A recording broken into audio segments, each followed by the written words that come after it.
Well, what's the worst that could happen? I get wet.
This is the RPS Magician 250.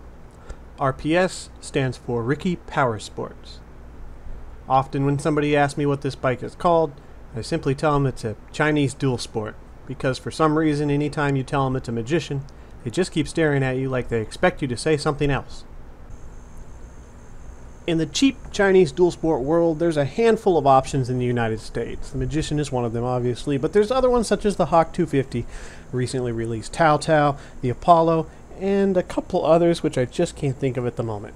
Based off of the videos of what I've seen on these bikes, I personally think the Magician is the worst option out of all of them. Honestly, I hate this bike, but I love to ride it. There's not a lot of things in life that can be said like that. You might hate your job because you hate to be there, hate your house because you hate to be in it, hate your car because you hate to drive it, and hate your wife because you might like to ride it, but think of the Magician like a really hot, horrible wife. When you get to ride it, it's wonderful. Unfortunately, you don't get to ride it very often. This bike is an engineering pile of problems. This video covers my 8 months experience with the bike. The odometer reads 1,600 miles, but I estimate that the first 300 miles are missing due to the fact that the speedometer cable broke immediately upon riding the bike for the first time. Originally, I planned on going over an extensive list of everything that's fallen off this bike, but that would take a long time, so I'm just going to go ahead and say that every single 8, 10, 12, and 14 millimeter bolt on this bike will, not might, but will, vibrate loose. The first time you take this bike up to around 45 miles an hour, it's almost guaranteed that you're going to come home with something missing. There are so many things on this bike that have been replaced due to just losing them on the side of the road, and some of the things are missing because, well, this is not an easy bike to find parts for. I did heed the warnings of others while assembling this bike, ensuring that I tightened down every nut and bolt that I could find, at least the ones that were readily accessible. This was not enough. You have to thread lock everything. I mean, you absolutely have to thread lock everything, and I would personally recommend going out and buying a pile of grade 8 bolts of various different sizes, because the bolts used on this bike are the cheap Chinese bolts, which are reminiscent of butter pretty much melting in the sun. It's incredibly easy to strip things out while assembling this bike, and that's just using a wrench with your hand. I'm not talking about torquing things down. Under this panel, right about here, is the blinker that this bike comes with. It comes upside down and immediately fills up with water and your blinker stops working. So when you get the bike, take it off, turn it over. And if you can, seal it with something, but at least if you turn it over, it won't fill up when it rains. Wires for the horn, they're broken. Easy fix, just annoying. Engine kill switch for the kickstand was originally bolted right here, and it was really annoying not to be able to idle the bike with the kickstand. Instead of cutting the wires, I just unbolted it and zip tied it here. Two things drew me to purchasing this bike over something like the Hawk. First off, I really like the way it looks. It is an attractive looking bike. Even up close with the cheap quality, it's still a pretty good looking bike. But secondly was the gear ratios. This bike was advertised as having a higher gear ratio, being more suited for on-road travel, but still quite capable off-road. I will say that off-road capability of this bike will not leave you wanting, except for, you know, the tires and tractions and the suspension. Okay, it will leave you wanting, but the power of the motor is definitely there. This 250 single cylinder has no problem torquing yourself over anything you can get traction on. I went ahead and upgraded the front sprocket to the 17 tooth. I think 15 was the stock. This was to help get a little more top end speed.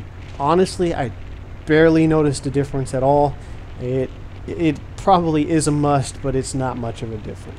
Taking this bike 50 miles an hour for more than 10 minutes is almost terrifying. The bike literally feels like it's shaking itself to death past 45 miles an hour. Its happy cruising speed on back roads is 35 miles an hour. At that speed, the engine is in a nice torque band on 5th gear, and it just feels relatively smooth and happy. The suspension on this bike is a joke. It's like they took something off of a Walmart rack mountain bike and put it on a motorcycle. The front and rear suspension bottom out on pretty much every obstacle. The ride's relatively smooth and it's comfortable on the road, but I'm not a heavy guy. I think I weigh around 190 pounds. I'm pretty tall, and when I sit on the bike with its stock adjustments, the rear suspension is pretty much bottomed out. There is an adjustment for the preload on the rear suspension, which you will find yourself immediately maxing out for most of us. I'm 6'4". I'm pretty tall for this bike, and admittedly, the first time I rode it around, it took some getting used to. I felt like I was on a pit bike. A pleasant surprise with this bike, even being as tall as I am, is I noticed that there's a lack of rider's fatigue so long as you're on back roads and light trails. I chopped this up to probably being the fact that you're constantly maneuvering the bike and adjusting your body to the trails. However, as soon as you take it on the road, all that goes away. If you find yourself on a short stretch of highway for 15 minutes, you'll notice your back might start to get uncomfortable. The lack of maneuverability and just sitting on this relatively hard seat for an extended period of time will immediately make you realize that this is not a very good commuter's bike for things beyond 10 minutes. But if you plan on taking it on trails, you might find yourself quite happy and comfortable. I think the ultimate dream of every dual sport owner or soon-to-be owner is to eventually take their bike on a weekend warrior camping trip, or just a long back road trip. Unfortunately, because of how unreliable this thing is, I am afraid to take it very far from the house. If I know I have a ride available to come pick me up, then I'll tend to go out and ride it for a few hours far from home, but that's about it. The two biggest problem areas I've had on this particular bike are the gas tank and the chain. The gas tank started leaking around 800 miles, and because I do not know how to weld, this limited my options on repairing it. I tried a number of different sealers, such as the stuff you put inside the tank, some gas-resistant sealers, quick steel, JB Weld, and gas tank repair putty. None of these worked. The best results I had were the gas-resistant sealer, which is a kind of glue, and it held up for about a month at the most, but it would always start leaking from the same spot. Because of where it started leaking from, it became very difficult to repair. It started leaking underneath a small support plate that's tack welded onto the bottom of the tank. I assume that it's leaking from one of the tack welds in between the plate and the tank. To give me a small chance of repairing it, I found myself cutting off as much of the support plate as I could. This gave me some options, but a much wider area to seal than was truly necessary. I imagine that the leak is actually a small hole, but because I can't get this plate off the bottom of the tank without fear of causing significant damage, this is a problem. Eventually, on some forums, I found that you can use a propane torch and some solder to attempt a repair, and that's what I did. The first time I tried it, it didn't work, but I assume this was because it was the first time I tried it. Didn't really know what I was doing, and the coverage area was so wide. And then I got frustrated and I just bought a lot of solder and put a big old blob covering the whole bottom plate, and that did it. Now there's nothing to say that it won't eventually crack due to the vibration and start leaking again, but so far it's been holding for about 3 weeks. Hopefully they can see it up there.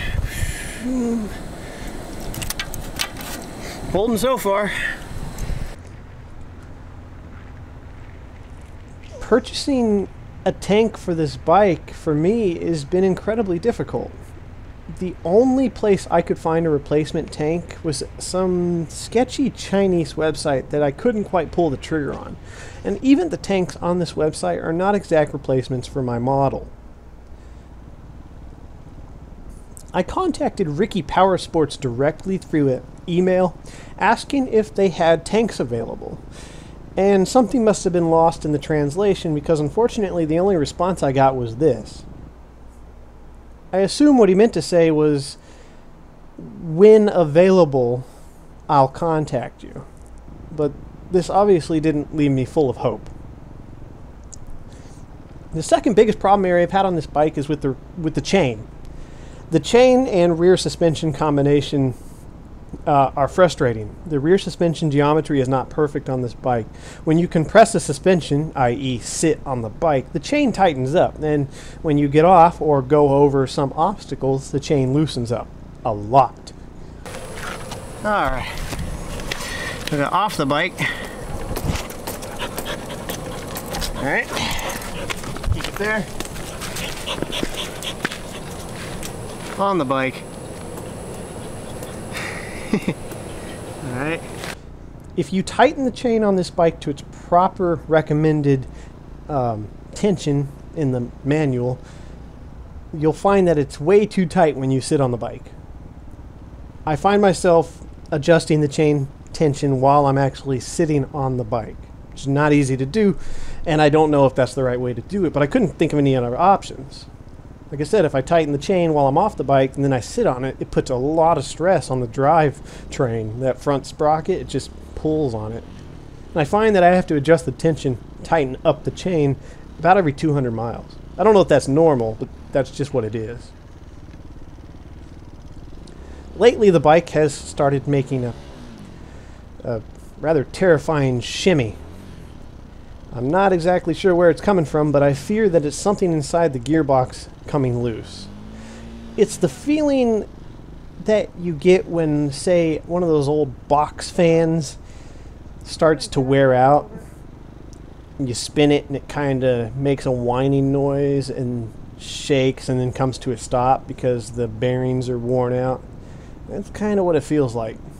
So long as there's load on the motor, up in like 5th gear, I don't feel it. But while accelerating and pulling in the clutch to take the load off the motor, I notice the shimmy is quite severe, and it's getting worse. Let's see if I can hear that shimmy. You gotta warm it up for at least 2 minutes, or it will not idle when you go to a stop sign.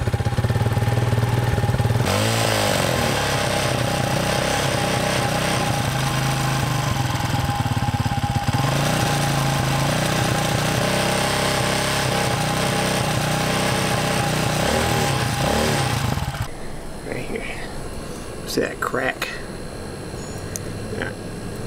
That crack there, that one's coming off. So I think having welding skills on a bike like this kind of go hand in hand. I noticed that one of the motor mount welds on the bottom of the frame is starting to crack and peel itself loose, and the other ones don't look much better. I've laid this bike down 3 times due to lack of rider experience and possibly bad suspension geometry. The first time I laid it down was just getting off work. I got home, the bike was off, and I was trying to get off of it. I don't know if it was because I was really tired or I just lost my balance or something, but I was getting off the bike and it just decided to keep going with me, and it fell over into the grass. That one managed to break off the left mirror. It wasn't even riding the bike. The second time I laid it down was also on the left side with the replacement mirror, but these ones are designed to fold in so it didn't break this time. It was on a trail, low speed, soft dirt, got caught in a rut. Front tire started sliding when I tried to turn out of it. Lack of experience. The third time was recently, which I thought I had on video, but GoPro decided that I didn't, so that's unfortunate. Was on the right side of the bike, and that one pretty much broke the mirror. It's just barely hanging on, so I got to replace that soon. Same thing, got caught in another rut, front tire turned, started sliding, down I went. The metal used to mount these mirrors to the handlebars is kind of like that pot metal steel, really brittle, easy to break. If you lay the bike on its side, no matter how soft it is, you're probably going to break a mirror off. The website I purchased this one from was called WMSBrighton.com. I don't recommend buying it from them. The only positive I will say is that their shipping was really fast. If you don't care about registration and spare parts, then consider them an option. They'll get you the bike in just over a week, I think it was for me. It was like 5 business days. But getting the registration from them was a long, tedious process. First off, they didn't ship it with the bike. You had to go fill out a separate form on their website that was never mentioned while purchasing the bike. I actually had to call and ask to find out about it. And then their warehouse has to ship the title to their office, and then their office has to ship the title to you. By the time I got my title for this bike, I was 2 days shy of a late registration fee. That was very frustrating. As a matter of fact, during the process, they lost it. They couldn't find it. They couldn't even get in contact with their own warehouse to find out what's going on. Getting spare parts is also pretty much not going to happen. When the speedometer cable broke, I contacted them asking for a replacement. They sent me a throttle cable. I contacted them again explaining that I needed the speedometer cable, and then they sent me a clutch cable. I eventually gave up and went to Amazon, bought a speedometer cable for a random moat pad. I'll put in the description just in case you need one. But it worked. It's a little longer than the stock one, so I had to get funky with maneuvering the cable, but it's been working for the past 1,600 miles. They did not have the ability to get me the tank, of course, and that's pretty much all I have to say about them. Throughout this video, you've been hearing me rant pretty much about all the negatives on the bike. I've only had a few positives so far, and that's just been that it looks good. Well, I'm trying to be honest. I am still happy that I bought the bike because I have learned a lot about working on motorcycles. As much as you can from a dual sport anyways. But I would definitely not purchase this bike again or recommend it to anyone unless they are really mechanically inclined with a good set of tools and a welder. I think having the welder is probably the deal breaker. If you own a welder and you know how to weld, then you probably don't need to see this video. You can go out and buy one of these and fix pretty much anything on the bike. But think of it more as a toy and not a proper dual sport. It's not something you can really rely on. That's not to say I haven't been able to use the bike for practical purposes. I've been using it to go to work for over 6 months almost every day. It's only about a 5-mile trip. Being a small 250, it's a lightweight bike, so when you inevitably do end up pushing it somewhere, it's not the end of the world. Also, if you go down on a trail because you're an inexperienced rider like me, there's a good chance the bike's not going to hurt you if it comes down on your leg, unless you're going really fast. It's so lightweight, it's easy to pick up and pull over obstacles.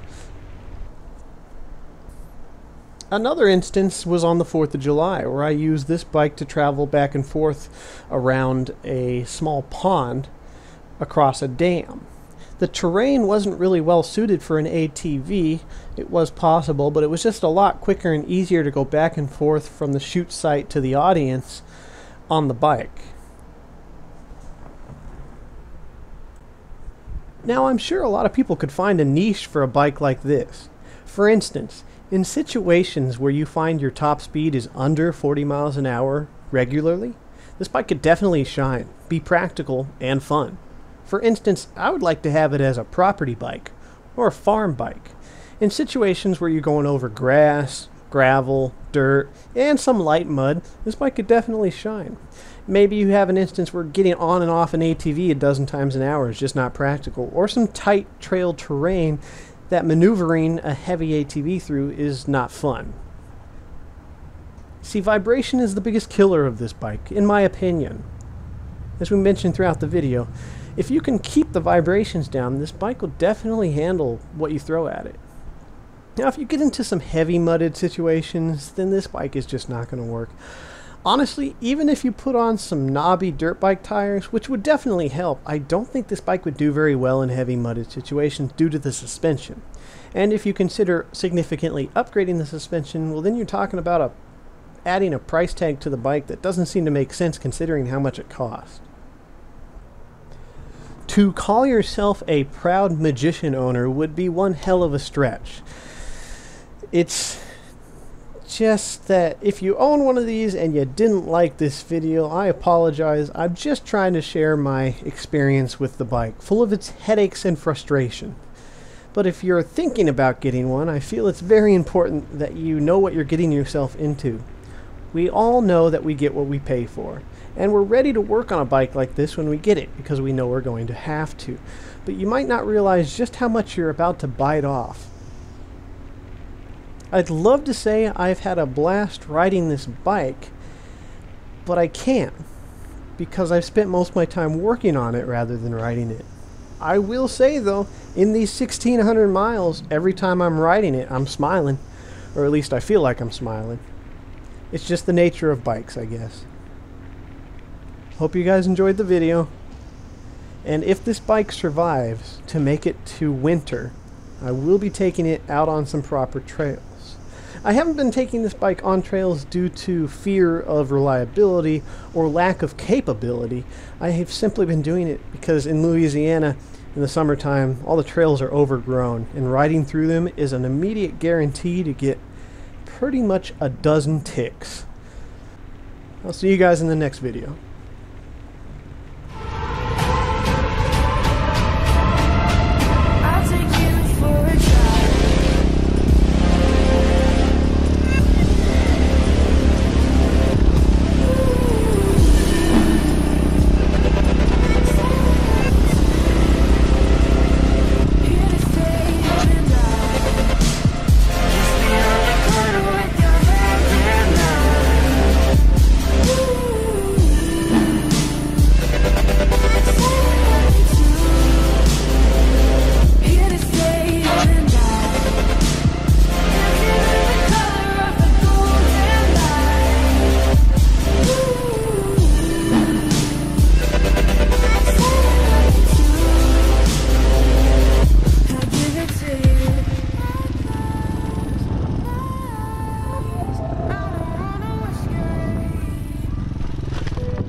Take you for a drive.